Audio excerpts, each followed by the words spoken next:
I përjetshëm kujtimi i tij. I hapur për pyetje.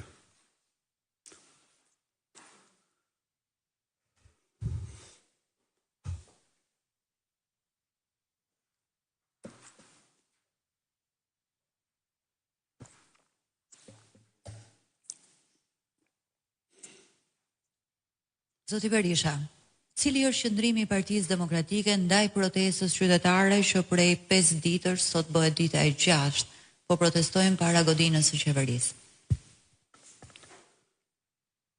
Qëndrimi ynë ne mbështesim plotësisht të drejtën e çdo qytetari për protestë, në mënyrë të palëkundur. Qëndrimi ynë është ky. Ajo është një protest, nuk është e thirrur nga Partia Demokratike. Dhe nuk ka asnjë thirrje që të mbështetet nga Partia Demokratike. Kështu që ne, në moralin e plot të qëndrimit ndaj protestave, nuk kemi asnjë tendencë që të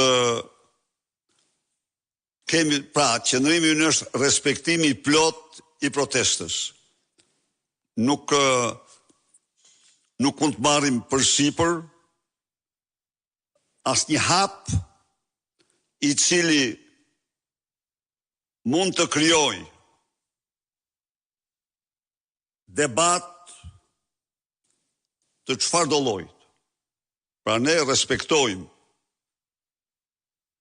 kemi theksojmë, qytetarët e lirë janë,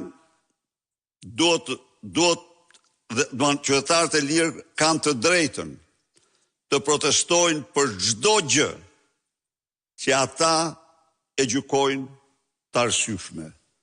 Partia Demokratike ka agjendën e saj të protestave dhe kur ajo thret protest, ajo është e hapur për të gjithë qytetarët që duan të angazhohen.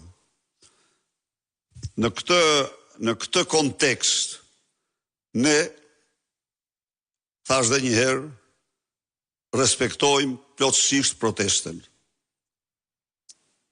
Zoti Berisha, a do ta konsideronte të vlefshme hetimin e SPAK-ut për çështjen Balluku Partia Demokratike nëse SPAK e zgjeron hetimin dhe kërkon heqjen e imunitetit, rikërkon në kuvend heqjen e imunitetit të zonjës Balluku së bashku me akuzën e re të korrupsionit ndaj saj? Unë mendoj se çështjen Balluku Rama raport me SPAK-un e ka mbyll përfundimisht. Nuk do e mbyll kurrë raport me opozitën. Ky është qëndrimi ynë. Ky është ajo çka ne mendojmë. Ai në raport me SPAK-un e ka mbyllur përfundimisht, raport me opozitën nuk do ta mbyll kurrë. Ajo është një çështje që s'mbyllet kurrë.